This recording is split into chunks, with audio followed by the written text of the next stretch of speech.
Rev it up and welcome to Cars Yeah, show number 2324. Be prepared to be inspired.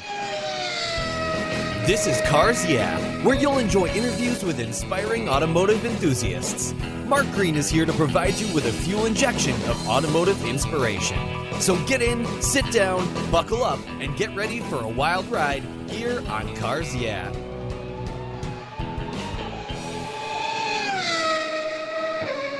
Hello, inspiring automotive enthusiasts, and welcome to Cars Yeah. Today I'm in Providence, Rhode Island, a beautiful city where my son went to college, so I know it quite well, with a very special guest by the name of Andy Chatham. Andy, welcome to Cars Yeah. Do you have any gear, and are you ready to release the clutch? I am, and thanks for having me. You bet. We're going to have some fun here. Now, before I introduce you, we dive into this new company you're a co-founder of. What's one little thing that people don't know about you, Andy?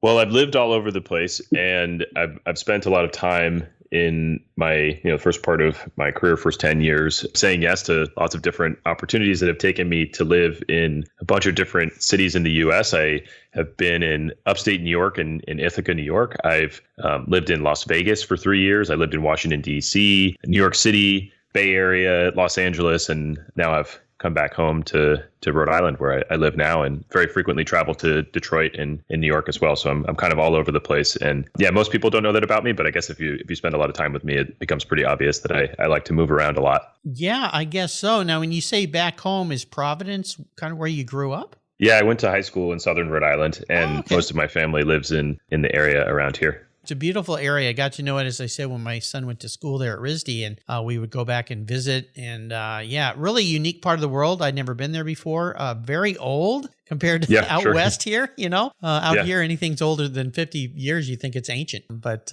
back there, some pretty cool deals. So good to have you here. Well, let me give you an introduction. Andy Chatham is the founder and co-CEO of DIMO. DIMO helps you get more from driving. It saves you money and teaches you how to better take care of your vehicles. You'll contribute to the future where driving apps work for vehicle owners, not the companies that build them, just by sharing your data. And he has worked in the mobility industry for 10 years, overseeing some of the largest autonomous and electric vehicle fleets and developing software used by millions of passengers. Before DIMO, he managed a team of hundreds of people working on Waymo, Google's self-driving car division. He's also worked in many other areas of mobility, assisting transportation and real estate partners in leveraging emerging technology and deploying mobility as a service solution. We'll learn a lot more about Andy and DIMO, but first a word from our sponsors. So give them a little love. They keep the petrol in the tanks or the charge in the batteries, depending on what you're driving, and we'll be right back.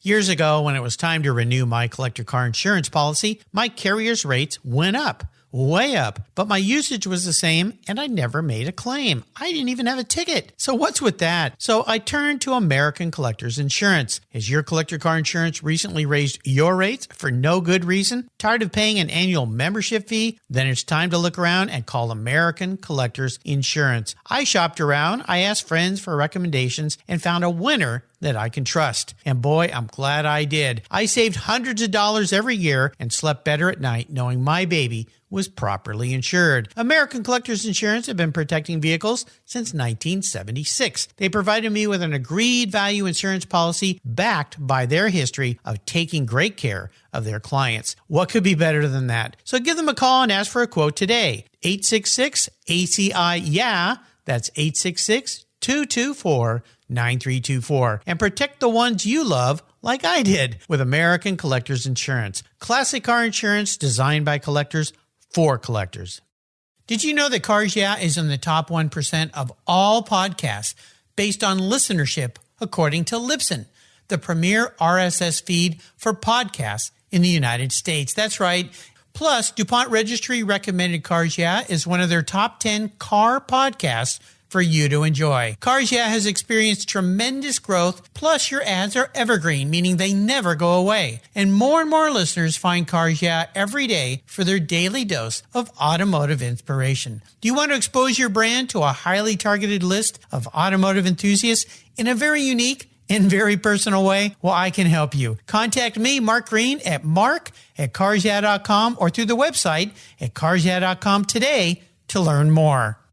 For several years now, you've heard me talk about Linkage Magazine. I've been a subscriber since the start. Their talented and creative team brings you a spectacular publication and website that shares the automotive passion from a worldwide perspective. Linkage is about driving, restoring, collecting, and first-hand experience at collector car auctions and more. They bring you real-world values plus rational, experienced opinions on the current markets. They cover the automotive world and the people who share our passions. And Linkage Magazine has grown, mailing you 6 issues annually. Join me on this journey with Linkage. They're geared for the automotive life. You can subscribe at linkagemag.com. So, Andy, before we get into DIMO and what you're doing there, I wanted you to take us on this little bit of walk, or maybe it's a longer drive. Maybe it's an autonomous drive, and we're in the backseat just chatting while the car takes us wherever we want to go, about your history in this world of autonomy, because you're in DIMO, and we're going to learn more about it, but seems like there's a relationship to automobiles here in your past. Yeah, sure.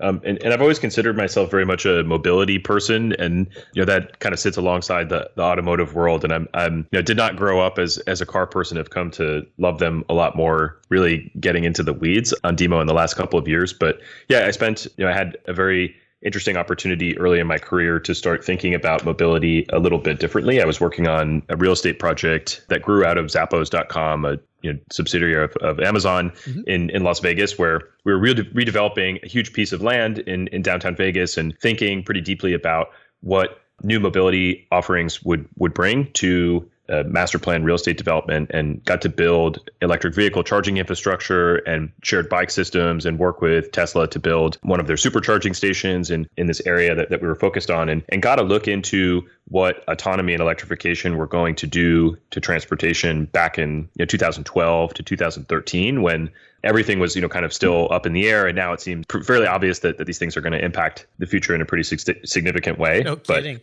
Yeah. Back then it was a little bit more of a kind of Wild West, like science project phase. And I went to go work for a company called Transdev, which is a large mobility services company that operates public transit systems, and built a business there helping autonomous vehicle companies scale up their operations. And that's how I got plugged in working on the Waymo project in California. I actually never worked at Waymo, but we were one of their largest service providers. And I was responsible for the team that was doing calibration and on-road testing for trucking and the robotaxi service that they're launching and operating in several cities now. And so really got to see the bleeding edge of technology and some of the challenges that happen when you try to scale up to hundreds of vehicles from dozens, or the test fleets that were around in the early days. And that has informed a lot of the strategy and what we're working on today at DIMO.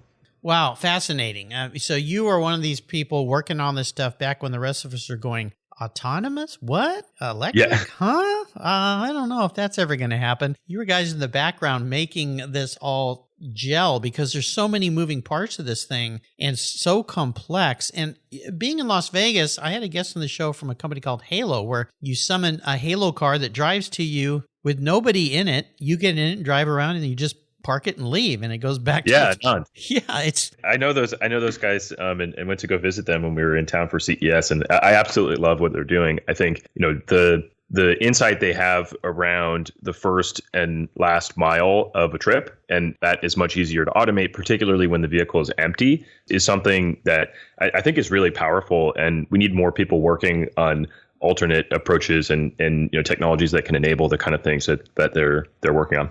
Pretty cool. Anand, for you listeners who missed my talk with Anand, go back and listen to that show. It's quite fascinating, the fact that they're doing that today. But let's migrate now into DIMO. Can you explain to the listeners and educate me some more?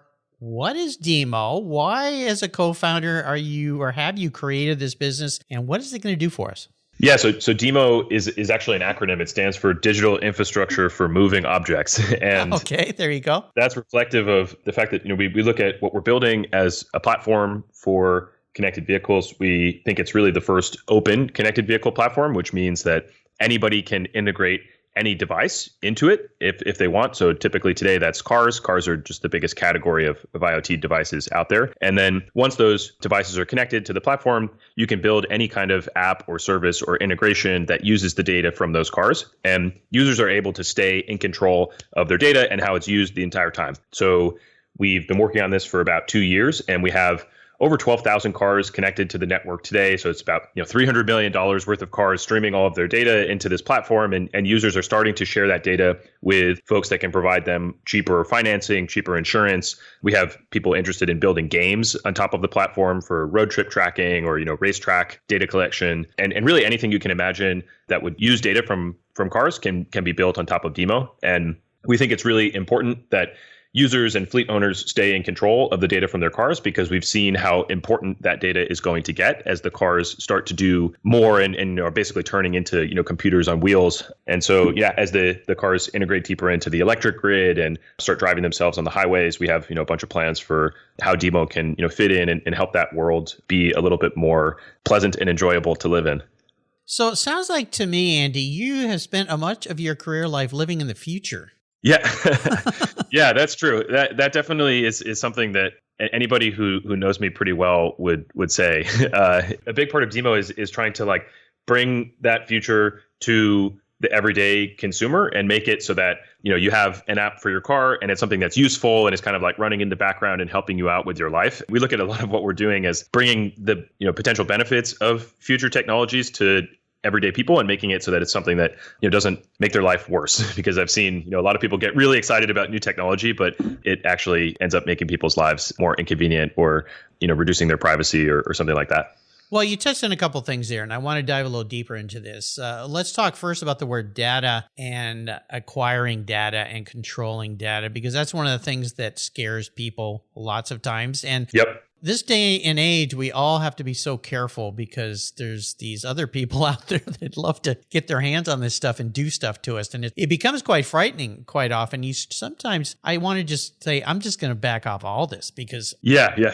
So let's start there, because that's probably the most negative, but it's also the most positive about what you're doing. But let's start on, you mentioned early on, people control their own data. So let's just talk, let's say me, I'm your average car guy. Well, I'm maybe not average because I'm a car fanatic, but a car person. What are some ways that DIMO can help me and at the same time protect me from people getting a hold of everything about me? Yeah, so there's a lot of ways in which we see the automotive world generally kind of pit itself against the consumer. And, when you're getting a loan or a lease for your vehicle or buying an insurance or, a warranty product, generally you're coming into that transaction without as much data as you could. And your negotiating position is kind of dictated by that. So one of the most immediate ways is, showing up to a transaction with your data already in, your own personal vault and being able to provision access to it to service providers allows you to get better prices for things that you're spending lots of money on. And that also extends into the used car market as well. So if you've sold a car, to a dealer or, done a private sale before, you probably know that showing up with more data about that car is better. If you have the Carfax, if you have all of the maintenance history, if you can show you've taken care of the car properly, you're going to get a better price. And so oftentimes what we see in these, very simple transactions is that consumers are getting hurt because they don't have access to the data and they're transacting with businesses that have all of the data about whatever it is they're selling or buying. Right. So that's kind of the first step right there. And the second part of the equation when it comes to car data is that most cars that are coming off the production line today are already connected to the internet. And by opting in and using the services that come with that car, you're actually giving the OEM the right to use the data from that car for whatever they want. And sometimes they're doing things with that data that you might not like as a consumer. And so one of the big things about DIMO is that we're trying to provide an alternative where you can still have the benefits of a connected car, but you get to decide, here's the data I share and with who. So you're not locked into a finance product or an insurance product from the OEM that made your car just because they have all of the data. You can go and bring it to the market and get a better offer and have that be something that's very easy to do and really something that kind of sits below the waterline in terms of you having to manage it actively. I see what you're saying. So let me pick on one company here, Carfax, for example, which is kind of the old school way of knowing something about a vehicle. The challenge with Carfax, and I did an example. I have a car, all my cars now I've owned since new, and I've had them a long time, is I went and just did Carfaxes on them, and they weren't accurate because I've owned the car the whole time. And so I'm like, why is this not accurate? Well, talking to my service provider, could have entered something wrong. It said it had more owners than it's had. And I'm like, that's not true. I've been the only owner since the beginning. Why is that? I mean, so you start to go, so someone buying my car that said, well, you said you're the first owner, but it says there's 2 owners here. What gives? So this way I can control that information. Now, that makes sense. And I love that. Now, how do I, as a consumer, get protected from somebody putting false information into that, to be, let's say, not so honest? Right. And, with a system like Carfax, I mean, they've done a pretty incredible job of building kind of like the default standard. It's sort of like Google, it's like it has its own, the word, their brand has its own meaning at this point. And like Kleenex or some of those old ones. Yeah. And auto check exists and does a very similar, thing. And, one of the things that we've seen is, and we've talked to some folks at Carfax before and kind of are wrapping our heads around, how that, DIMO is an open platform, right? So if they wanted to integrate and allow people to share data from their cars and improve their Carfax report, that would certainly be possible and not something that we're against as from like on a philosophical level. But I mean, at the end of the day, a lot of these systems that produce identities for things like cars are relying on human inputs, and the owner of the vehicle is not incorporated into that process as much as they maybe should be. And so, we look at this as giving people the opportunity and the ability to kind of build their own digital twin of their vehicle that can then be used for a variety of different purposes, and incorporating in data sources from car dealerships, or the DMV is a really big one in terms of, title and registration.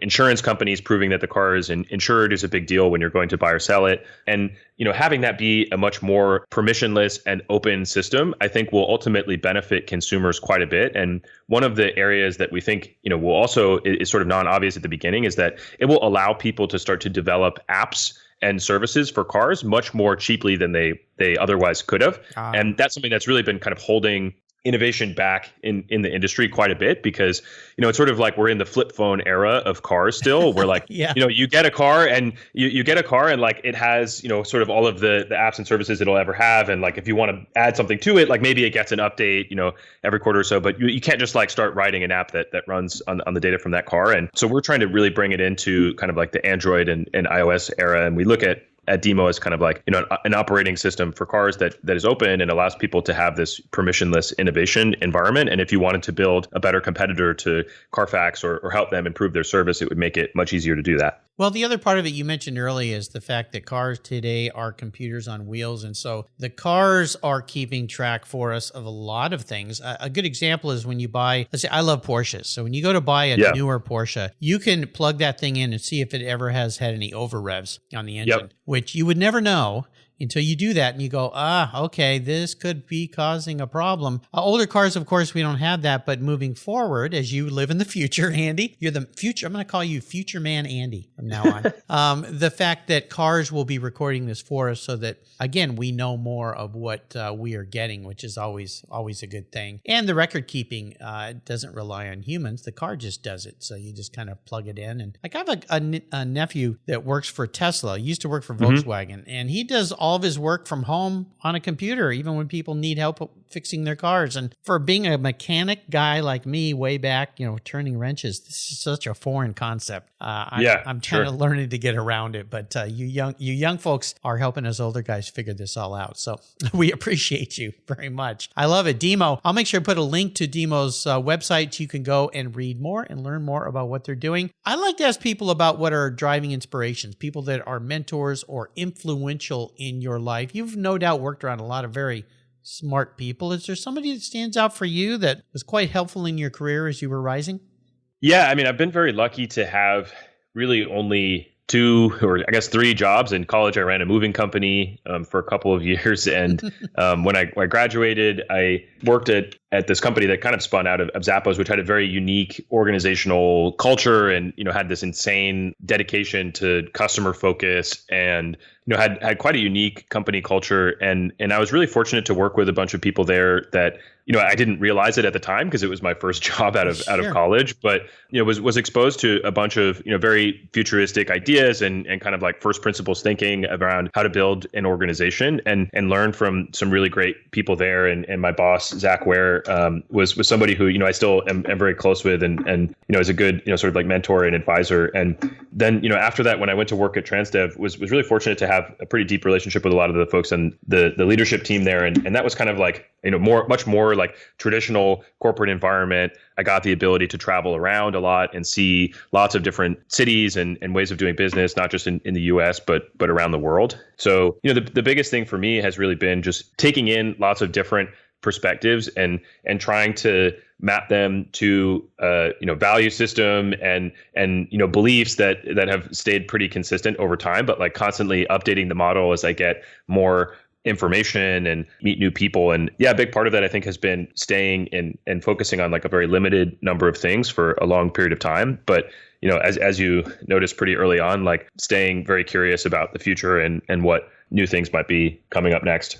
One of the things that I've heard from very wise people who've been very successful is when you're young, go and work for companies and you can learn not only what works, but more importantly, what doesn't work. And then when you go and start your own brand and are a founder like you, you can implement those things and make sure you stay away from the things that you uncovered while you were there going, okay, don't do that. That's not a good way to run a company or encourage your colleagues or employees to do the things that they can do and so you can get out of their way. So it sounds like you've made some very, very good moves. And best of all, like Mom always said, surround yourself with great people. That's the key to success. Yeah. Yeah. And like having these very simple rules and principles that you can always go back to really helps with a lot of the complex decisions that you have to make as an entrepreneur or somebody who's leading an organization. And the most powerful one that I've found is customer focus and customer obsession and like always trying to put yourself in the shoes of the user if you're building software or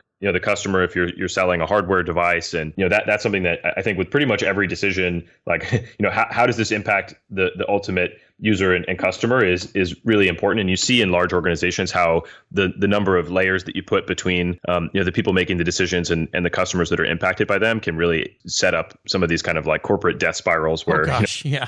We've all dealt with those companies and you go, have you even used your website? Right. Yeah. Yeah. I mean, just using the product you'd be shocked how many people work at companies that provide some sort of consumer product or service and they themselves never use it. And so that's something that I've always really, really tried to emphasize. Yeah. Very important. Challenges, of course, are a big part of startups and the business that you've been involved in your entire career. That is the future and trying to figure out how things are going to work. Is there one great challenge that you faced that maybe during the time was not so much fun, but looking back now you realize was very valuable as a learning lesson? When I started working at Transdev, we were the largest operator of taxi fleets in the US and also had an on-demand transport.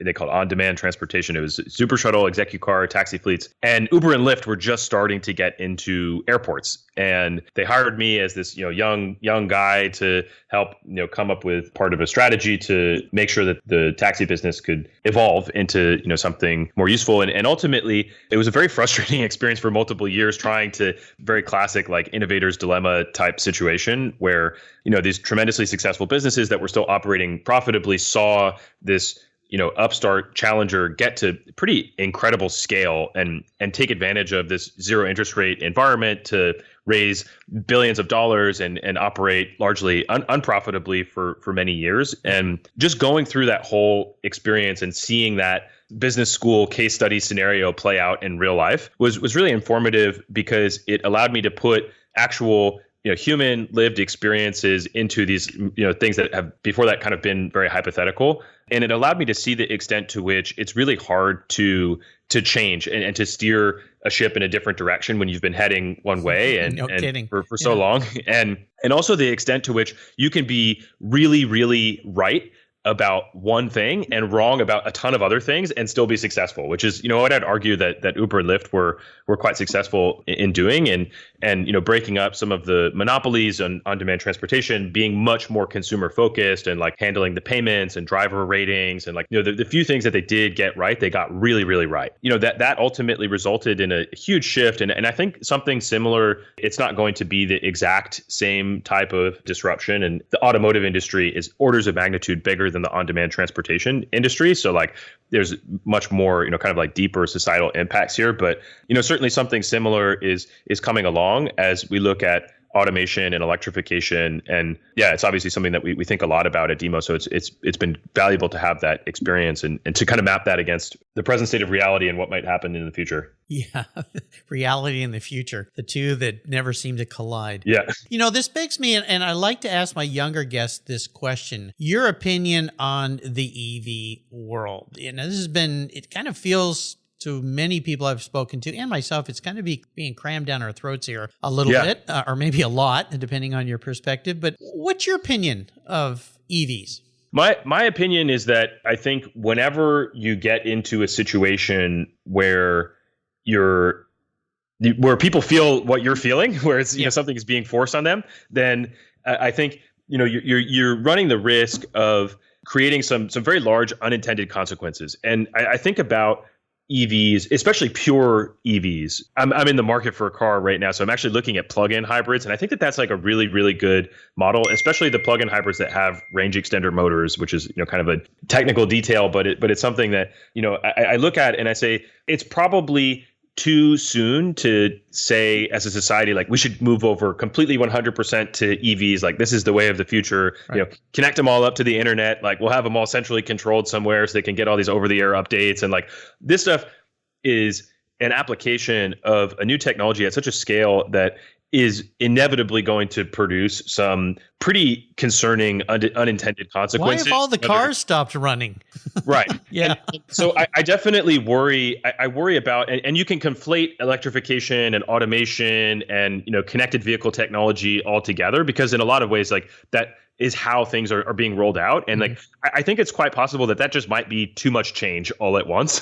Yeah. And that's coming from somebody who, I'm, as you noticed, like a very, future type of person. But I definitely, and I think, seeing how people have interacted with autonomous vehicles once they get up to scale has given me a little bit of concern around just throwing these things out there into the world and, saying, okay, well, like this is how we're going to do stuff now. And, not necessarily giving people the time or the ability to kind of provide input into how that happens. Transportation has always been something where, for better or for worse, and I think generally for better, like the government has been quite involved with, building the roads and setting safety standards and, setting speed limits and those types of things. And we really need to go through and kind of remind ourselves of like what regulation is for, and like when it makes sense to put your finger on the scale of something and say, hey, like we're going to, make it so that people can adopt EVs faster, but they don't have to if they don't want to. And here's maybe some ways in which we're going to help that without, and how we're going to measure success, instead of just kind of like blindly throwing money at the problem and hoping that it just happens. Yeah, well said. Looking into the future, maybe not too far out, although you live in the future, Andy, what's your bucket list for DIMO, let's say in the next 2 to 3 years? We are in this period right now where we're growing the number of connected vehicles quite quickly. Like last month, we added, we grew 30% in a month or something like that. In a month? Yes. So wow. So we've put this product in place that is useful for certainly for the early adopters and I think very quickly becoming more of like a kind of mass market applicable product, but we're making it a lot cheaper to connect to, or the cost of our hardware devices going down. We're integrating directly with more connected vehicles, so it's easier to start using the product without a hardware device if you already have a car that's connected to the internet. Mm-hmm. And the really exciting thing for me is, now that we have that foundation in place and the network is growing and people are having success with the product as it exists today, is seeing what gets built on top of it. And we've created this from day one to be a platform and to enable new types of things that I think hopefully we're quite surprised by a lot of the apps and services that people build. And I think there's a few obvious ones, like helping people save money on their insurance or getting them cheaper loans or helping them sell their car for more money that, make DIMO like a kind of obvious default choice. Something sort of like, Carfax or Google or Kleenex, where it's like, oh yeah, just put your car on DIMO or else, you're going to lose thousands of dollars over its life cycle because you won't have the data to make these better decisions. So, getting to that point where it's like just kind of an obvious default, really our goal in the next like 3 to 5 years, and then really starting to incorporate and allow DIMO to be a tool for rolling out some of these things that we see coming, like autonomy and electrification, but in a way that users are actually comfortable with and they feel control over. One of the things that as cars are getting over-the-air updates, and you brought up before, like, having the experience of like, sort of losing control of the vehicle because there's, some entity in the cloud that is, gathering all the data from it and like really kind of removing that from the requirement of like, getting a new car is important to us. And we think, ultimately will allow automakers to focus on what they do best, which is creating really great products and delivering them to people and manufacturing them, but not necessarily having to worry about, okay, here's how we're trying to control the experience 3, 4, 5 years down the line and letting people kind of express their preferences and creativity in an open marketplace is like what we get really excited about. It's cool. Now, you mentioned your earlier days, you weren't a lot of I'd say a car guy, but you've changed because you've been working in this industry. Is there one special vehicle in your life that you could share a little story about that has meaning to you? Well, I bought an 18-foot box truck when I was 18 years old and drove it from suburban Boston up to Ithaca, New York, and used it to replace the decrepit old moving van. And so I spent a lot of quality time with that particular work truck. It was a Isuzu MPR diesel.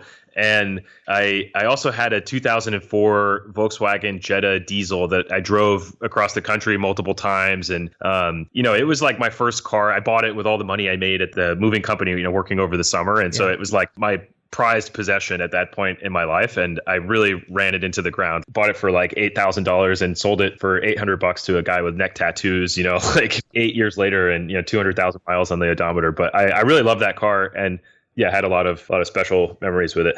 I love it. We had my wife and I, our first car we bought was a Jetta GLI. It was an 84. We had just gotten married, and it wasn't the diesel, but it was the gas, but it was a great car and a lot of fun. Had our first child and drove on many trips in that vehicle. So and I had a Volkswagen Scirocco as my first new car I bought when I was in college. So VWs have a special place. I had a Ghia. My family, we had a couple VW Bugs. So nice. Yeah, they've come a long way. But from a 18-foot box truck to an 04 Jetta diesel, there's quite a stretch there. Yeah, and I went and got a 2014 Passat. I was making a little bit more money at that point, and I went and upgraded to the Passat, and I got the diesel again, and that was one of the Dieselgate cars. So that actually, as far as, obviously terrible for the environment, but I didn't know it at the time, and it ended up being the only profitable car purchase of all time. I think. I guess probably until the pandemic. But yeah, I understand. Yeah, boy, that was a mess. Holy cow! When we practice to deceive,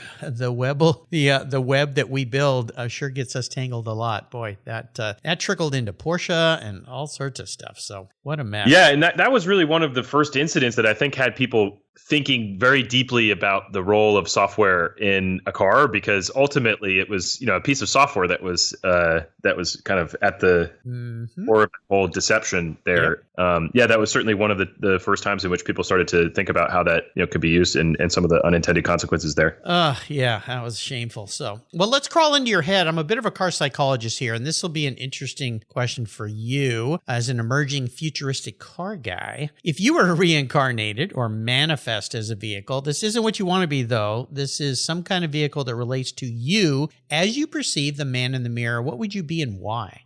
Interesting question. I go to the Consumer Electronics Show every year. Oh, of course, yeah. And it's kind of become somewhat of a car show. I mean, at least half of the... Amazing how it's emerged over time. Yeah. And I've watched that transition happen over the last 10 years. One of the exhibits I saw, I don't think it must have been like 7 years ago or something like that. There was this, I think it was Honda that created a concept of like an RV that basically just plugged into a house. And so it was sort of like an extension of your house, and it had obviously like the backup battery system, and the doors just kind of like opened up and you were in your living room, and then the car was like kind of part of the house. I remember looking at that and thinking like, that is one of those like things that just looks so insane and out there in the future, but also is like kind of practical and could end up sort of manifesting itself into reality. And I feel like that's pretty similar to my approach as being a human being, which is like, I'm definitely, kind of out there and out of the box as a thinker, but like generally try to be pretty practical and solving problems for people. And when I saw that question on here, that was the only thing that kind of jumped off the page at me. So yeah, weird. The concept, Japanese electric RV. That's a very unique answer to that question. I've heard some really interesting answers to that question. Sometimes it trips people up, but that one is unique for sure. And what's intriguing to me is you think about Honda. I think about their charging devices that gas run chargers that you see people having fun with. They carry those in the back of their electric vehicle. So if they run out of power, they've got a backup. Yeah, the range extender motor. Yeah. Yeah, that's a good way to put it. Yeah, absolutely. And Honda, has played a big part of that. They build wonderful. Those little generators are awesome. We've used those when I was racing at the track, and they're really cool. So I love it. Great reading.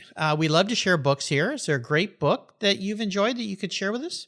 I am a pretty big student of history, and I'd say as far as books that have changed the way that I think about the world, The Power Broker. I don't know if you probably have gotten that answer maybe on this podcast before, but absolutely incredible book. I would recommend it in audiobook format because it's well over 1,000 pages long, but it's like, it's a good thing it's an incredible story about how the infrastructure that supports the automobile came to be. And obviously it's told through a very specific lens of like, New York City and Robert Moses building over 100 miles of urban highways and all the parkway systems around New York, but also really influencing the design of cities around the world. I think it's one of those stories that if you're born today and you see the highway system and, other infrastructure around, you just kind of assume like, oh, it's just sort of always been there. But like people built all of those things. And it's a really incredible, regardless of what you think about the interstate highway system and like cutting highways through, urban areas, which I think most people now realize had some pretty negative consequences. Sure. Like just the ability to muster up the support and willingness to do huge projects like that is something that, I think we've lost a little bit as a society. And in some ways, we're still able to like capture that kind of, really big sort of like grand visionary scale thinking. And that's, generally, I think what is needed in order to, capture a lot of the gains from new technologies and like to really get them into people's hands. And so, yeah, that's a cool book that I think gives some historical context on how a lot of the built environment around us came to be. Yeah, by Robert Caro, I believe. The author of that book. He's one of those awesome writers that took like 10 years to write a book and researched it so deeply. And there's an incredible. Actually, maybe secondary recommendation would be he wrote a book called On Writing, which is much shorter than all of his other books, but it talks about his process. And that's a pretty fascinating read as well. Yeah, if you study the infrastructure of roads and things, especially go back to Europe, you go all the way back to the Romans and the roadways that they built. Yep. That were, oh my gosh, incredible. But if you just think about the German Autobahn and some of the details of that and how it tied into their military, the fact that they have stretches, they didn't make long straight stretches because they realized people would get bored and fall asleep and maybe speed. And instead they did these curving things, but they did have stretches where it was just long enough to land an aircraft. Yeah. And they were thinking ahead in that respect. So there's all these different things tied into it. And of course, our roadways and our highways here in the U.S., which are so expansive and give us so much freedom to go so many places. So great book recommendation, The Power Broker. Love it. So I'm an enabler here in a nice way.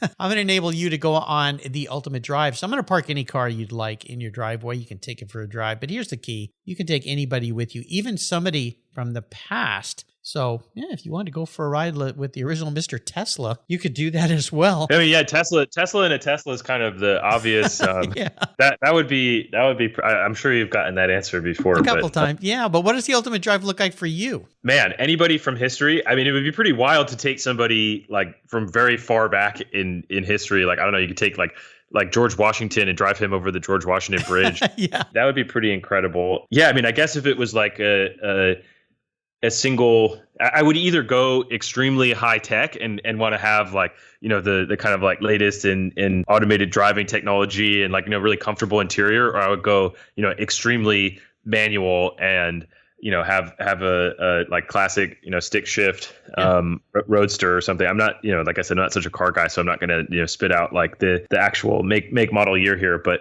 yeah, driving George Washington over the George Washington Bridge in New York would be pretty great. Now imagine you both step into the back seat and the car drives itself over the bridge. Right. Yeah. That would knock old George's socks off, I would think, just a little bit. I like it. I kind of thought I'd get some kind of an answer like that from you. You've taken us on a wonderful journey, a journey into the future here, Andy, and I'm so happy that we were able to connect today. Could you leave us with some parting words of wisdom or advice? Yeah, I mean, I guess when it comes to what I'm working on specifically, like obviously, I think one of the really important things for people to take notice of and realize today is that the data that's being collected about you can become more valuable if you have your own copy. Especially with everything that we're seeing in AI that's developing. Like I think one thing that's extremely clear is having your own copy of data about yourself and the things that you own will make these new technologies much more useful to you and also allow you to maintain more privacy and, not have to disclose as much information about yourself with, companies and, whoever else might be, trying to find out some information about you. So like, that's a very practical piece of advice is we're building something like DIMO in order to allow people to collect data about the most valuable asset that they own in a lot of cases and to put it to work for them. And so, yeah, just looking for ways to do that in your life is like kind of a practical piece of advice for people when it comes to new technologies. And yeah, hopefully, we can end up building some really useful stuff on top of that. Yeah, I think it's fascinating what you're doing. And when you're saying this, obviously I realize the importance of it, but what comes to mind is the medical industry. I'm going to wave off course a little bit here, take a little bit of a fork. But the fact that we don't have access to our own medical history, at least that history that the doctor has, try to go in and ask for your files. Right. Nobody will give it to you. It goes back to an old Seinfeld episode where Elaine has these notes that these doctors write in her files because she's a bit of a challenge. And she never quite knows what they're writing, and she tries to steal it. And of course, they don't let her. So yes, you're right. When we own our own data and we know what's been said about us and our vehicles and our properties or whatever it is, that's much more valuable than someone else having that information because you never know what they might have on you. So very well said. It's a healthier relationship with technology. And yeah, certainly it goes for medical data as well. There's a lot of interesting folks thinking about solutions there. And it's a much more complicated problem than it is with cars. Cars are nice because they have their own identities and a lot of this data is pretty standardized in a way that health data is not. I think so. Thanks for letting me divert off the roadway a little bit there. How can people learn more about DIMO? Head over to DIMO.zone. It's our website. We have a shop. You can go purchase hardware devices to connect your car at shop.dimo.zone. We have an app in the App Store. You can check it out, DIMO Mobile. And then, we're on Twitter at DIMO_network. And you can find us all over the internet and reach out if you have questions on how to get your car connected, or if you have an idea for an app you might want to build that runs on data from thousands of cars all over the world. Absolutely, listeners, you don't have to be afraid of the future. You just need to understand it before you're using. And Andy and his colleagues and our friends at DIMO can help you do just that. I love it. I want to do a thank you shout out to Victor and Frank at Legendary Podcast for introducing me to Andy today. You guys, thanks for bringing a man of the future, Andy, the future man here. That's pretty cool. Andy, thanks for being so generous today with your time and expertise. Thanks for doing what you're doing, taking us into the future. Until you and I talk again, I'll see you down the road. All right, Mark. Thanks for having me. You're welcome. 20, 50, or 100 years from now, will there be a workforce to care for the collector vehicles we love? With auto shop programs disappearing across the country, it's a question we enthusiasts have to ask. That's why I support the RPM Foundation, which exists to ensure that the critical skills necessary to preserve and restore these vehicles aren't lost to time. One of the many ways RPM, which is short for Restoration, Preservation, and Mentorship, is accomplishing this goal is through workforce development initiatives. The RPM Apprenticeship Program enables the next generation of artisans to earn a living while they learn the craft of restoring and preserving these vehicles directly from industry professionals. The Endangered Skills Program documents the process of masters training future craftspeople on a variety of critical skills in danger of being lost forever. For more information on how the RPM Foundation is driving the future of the collector vehicle skills trade, visit RPM Foundation today. They're one of the charities of choice here on Cars Yeah. Thank you so much for joining us on today's ride here at Cars Yeah. Drive on over to carsyeah.com to find show notes and inspiring automotive fun. Download your free copy of Filler Up, a fun book filled with gorgeous photographs of fuel filler fun, including quotes from more inspiring automotive enthusiasts. Download your copy today, and we'll see you next time on Cars Yeah.